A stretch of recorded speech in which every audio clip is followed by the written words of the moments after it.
बोडो साहित्य सभा के 61वें वार्षिक सम्मेलन में प्रमुख रूप से उपस्थित असम के राज्यपाल प्रोफेसर जगदीश मुखी जी, असम के मुख्यमंत्री डॉक्टर हिमंत बिश्व शर्मा जी,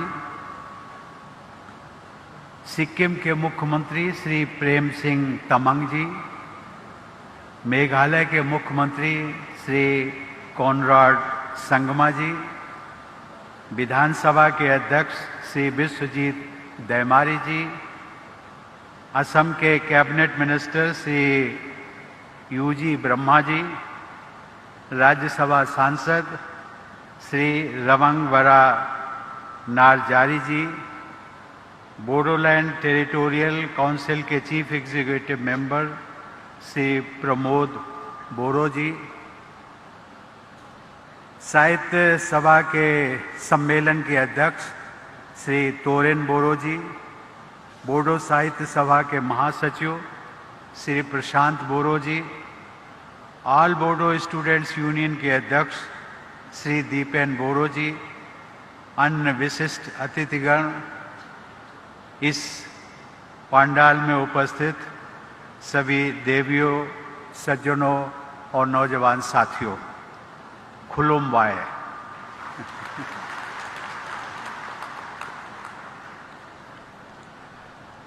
बोडो भाषा साहित्य तथा संस्कृति के गौरव को बढ़ाने के लिए मैं आप सबकी सराहना करना चाहता हूं। मुझे इस समारोह में शामिल होकर के बहुत प्रसन्नता हो रही है। इस सम्मेलन के सभी आयोजकों को मैं हार्दिक बधाई देता हूं।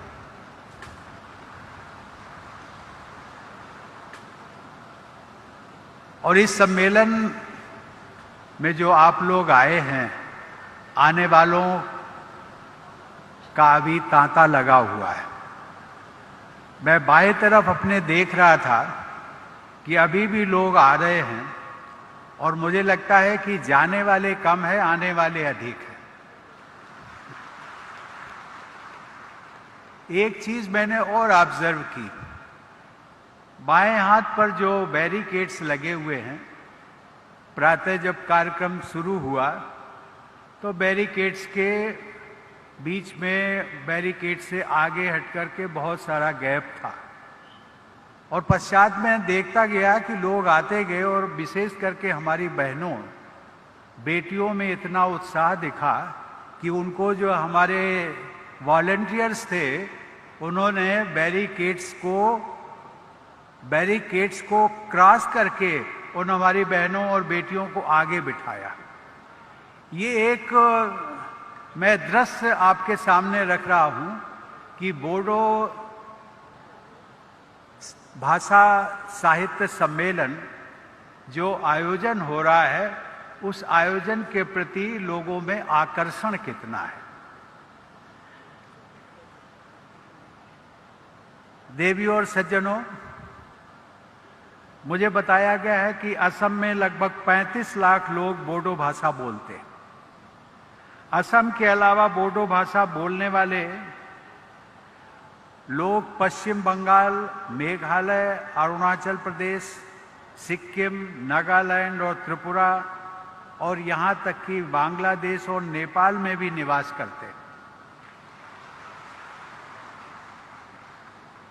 अब ये साहित्य और भाषा हमेशा लोगों को जोड़ती है, लोगों के दिलों को जोड़ती है। और वो ऐसी कौन सी बातें हैं भाषा में होती हैं जो अपनापन होता है, और वो अपनापन आज न जाने हमारे समकक्ष जो प्रदेश जिनका मैंने नाम लिया, पश्चिम बंगाल, मेघालय, अरुणाचल, सिक्किम, नागालैंड, त्रिपुरा, और विदेशों से बांग्लादेश और नेपाल से भी यहाँ पर कुछ प्रतिनिधिगण आए हैं। ये कितना आकर्षण है, जो कि भाषा, बोडो भाषा विदेशों से भी लोगों को यहाँ पर खींच लाई है। और इसलिए मैं साहित्य सभा के आयोजनों को मैं बार बार सराहना करता हूँ और उनको बधाई देता हूँ।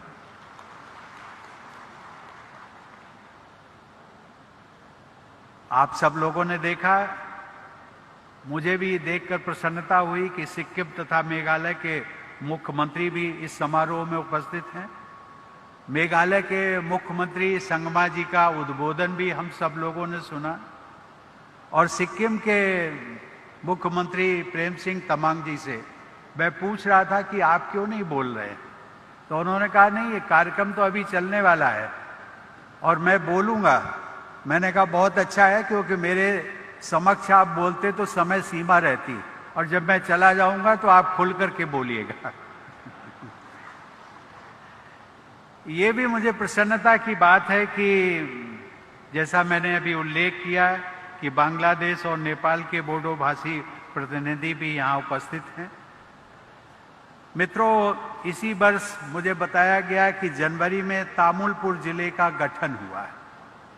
मैं तामुलपुर जिले के उज्जवल भविष्य के लिए मैं यहाँ पर उपस्थित इस जिले के सभी निवासियों को अपनी हार्दिक शुभकामनाएं देता हूँ।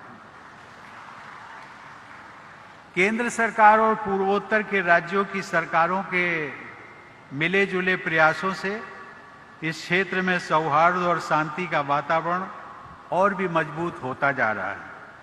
इस परिवर्तन के लिए मैं केंद्र सरकार, राज्य सरकार तथा बोडो क्षेत्र के सभी भाइयों और बहनों को बधाई देता हूँ। इस बदलाव में विकास कार्यों की महत्वपूर्ण भूमिका है। मुझे बताया गया है कि इस क्षेत्र में एक सेंट्रल इंस्टीट्यूट ऑफ टेक्नोलॉजी भी स्थापित है, जिसे विश्वविद्यालय का दर्जा प्राप्त है।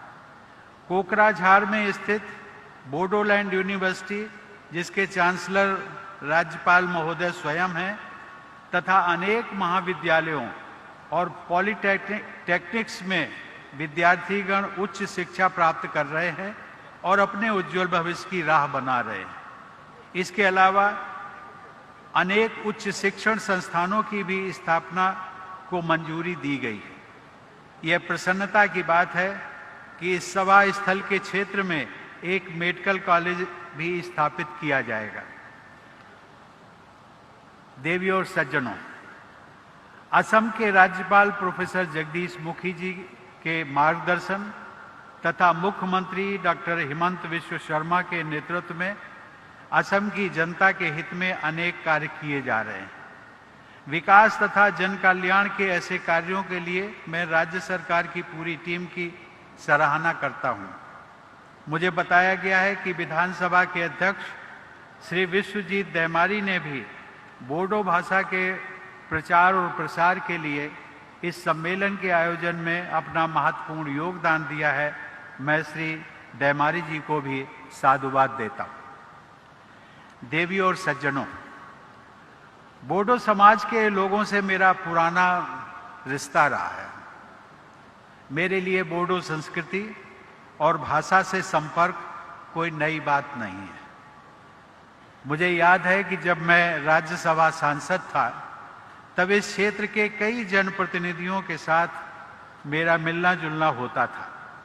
हम सब गर्म जोशी के साथ मिलते थे, बातचीत करते थे और बोडोलैंड के बारे में भी बात करते थे। उनमें से मेरे कुछ परिचित तो आज की सभा में भी उपस्थित हैं।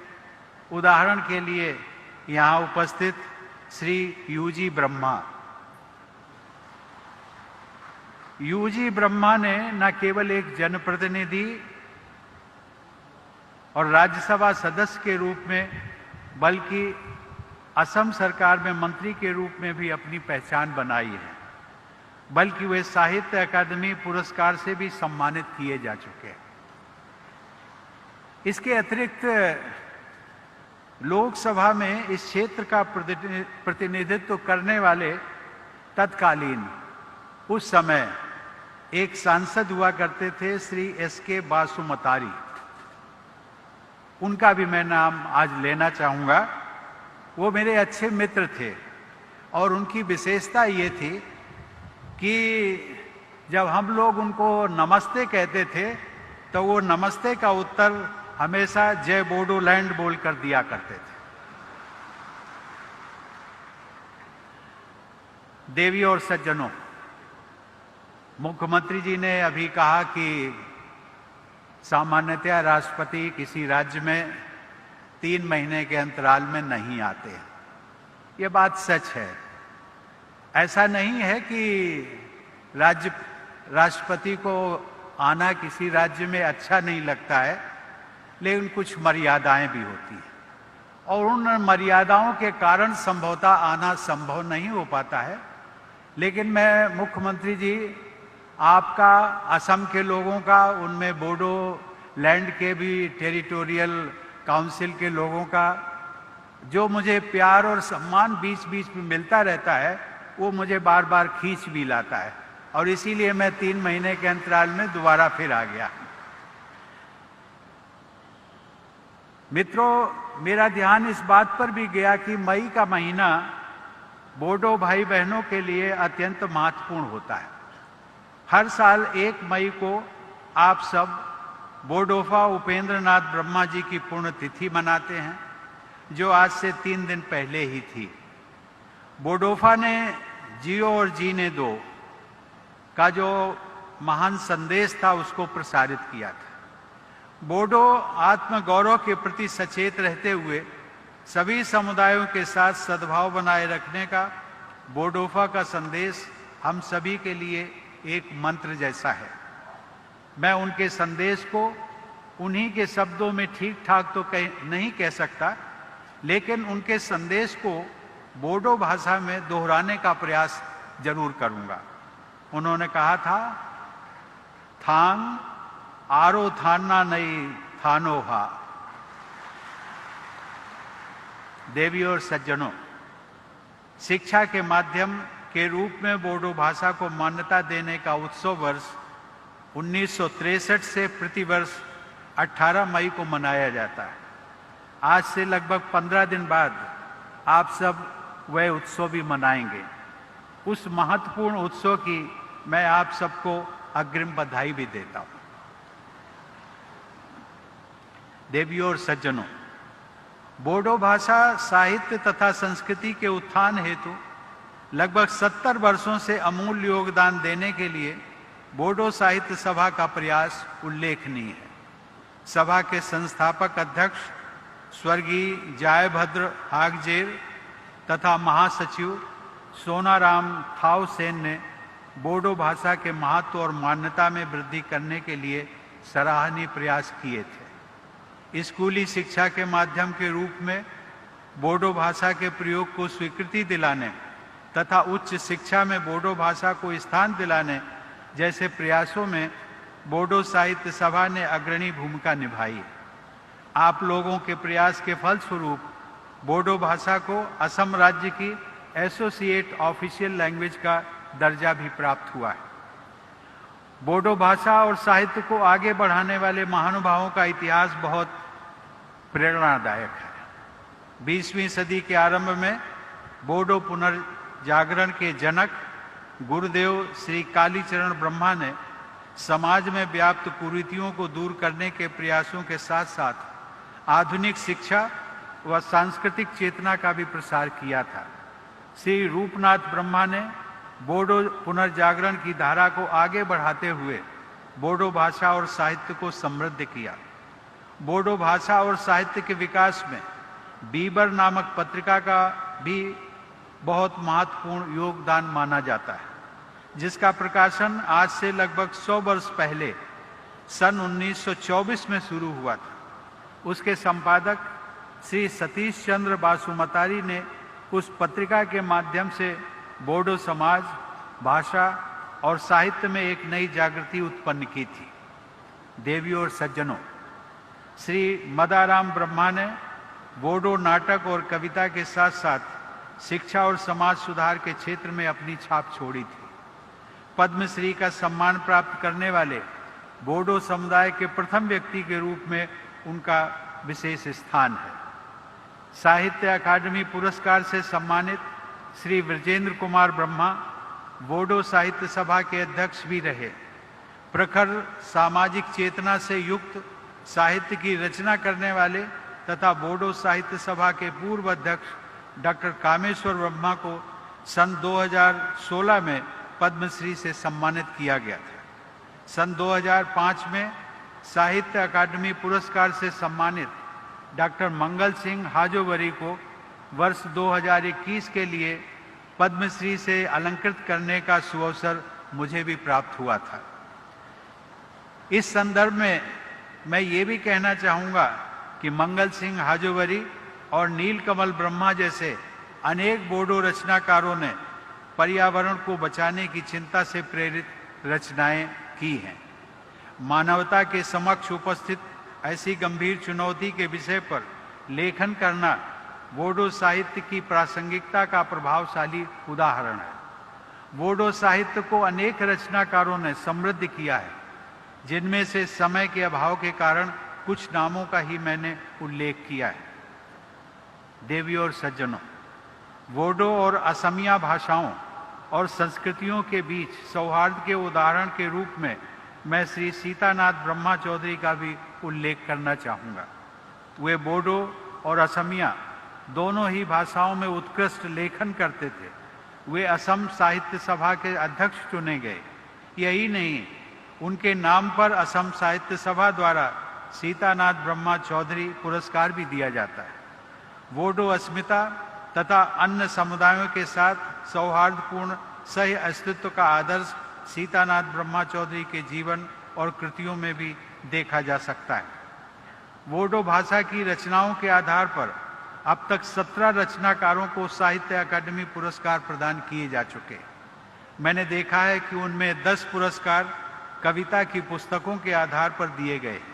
इससे बोडो रचनाकारों में कविता के प्रति स्वाभाविक रुझान का अनुमान दिखाई पड़ता है। मुझे ये जानकर प्रसन्नता हुई कि अनेक महिलाएं बोडो साहित्य की विभिन्न विधाओं में साहित्य का सृजन कर रही हैं। लेकिन यह भी देखने में आया है कि मौलिक रचनाओं के लिए साहित्य अकादमी पुरस्कार प्राप्त करने वाले वरिष्ठ रचनाकारों में केवल 2 महिलाओं का ही नाम है। मैं चाहता हूं कि महिला रचनाकारों को राष्ट्रीय स्तर पर और अधिक मान्यता प्राप्त हो। मैं चाहूंगा कि बोडो साहित्य सभा द्वारा महिला रचनाकारों को प्रोत्साहित करने के लिए विशेष प्रयास किए जाएं। देवियों और सज्जनों, किसी भी साहित्य को जीवंत और प्रासंगिक बनाए रखने के लिए युवा पीढ़ी की भागीदारी अत्यंत महत्वपूर्ण होती है। अतः बोडो साहित्य सभा द्वारा युवा रचनाकारों को भी विशेष प्रोत्साहन दिया जाना चाहिए। देवियों और सज्जनों, बोडो भाषा को संविधान की 8वीं अनुसूची में शामिल करने हेतु संविधान संशोधन वर्ष 2003 में हुआ और उसकी घोषणा जनवरी 2004 में की गई। उस समय भारत रत्न श्रद्धेय श्री अटल बिहारी वाजपेयी जी देश के प्रधानमंत्री थे। कवि हृदय वाजपेयी जी के व्यक्तित्व में भाषा, साहित्य और संवेदना के प्रति अनुराग झलकता था। आज के इस महत्वपूर्ण अवसर के समारोह के अवसर पर मैं उनकी स्मृति को भी नमन करता हूँ। बोडो साहित्य सभा के उद्देश्यों और लक्ष्यों में मातृभाषा के जरिए शिक्षा प्रदान करने पर भी जोर दिया गया है।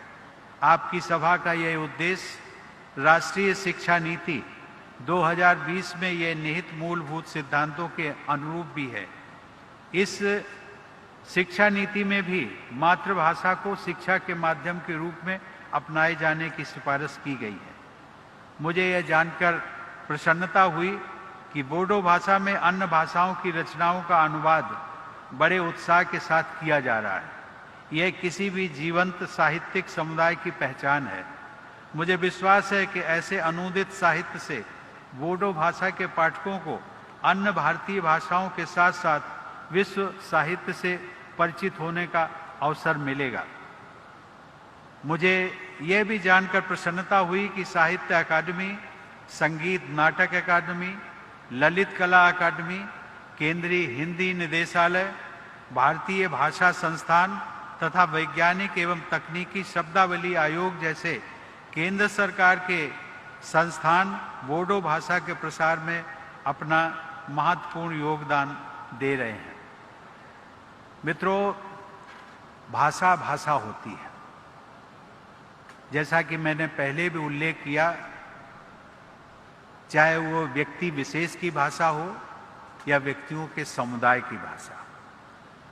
भाषा, स्थानीय भाषा, उस भाषा को प्रोटेक्शन, संरक्षण देना, उसका प्रचार और प्रसार करना, ये समाज की भी जिम्मेदारी है और सरकारों की भी जिम्मेदारी है। और मैं चाहूँगा मुख्यमंत्री जी, बोडो भाषा के प्रचार और प्रसार के लिए जितना भी प्रयास हो वो आपकी सरकार करे, मैं ऐसी अपेक्षा भी करता हूँ। अंत में मैं बोडो भाषा से जुड़े सभी लोगों को ये शुभकामना देता हूँ कि बोडो भाषा खूब फले फूले बोरो राव गे वालांथो। धन्यवाद। जय हिंद।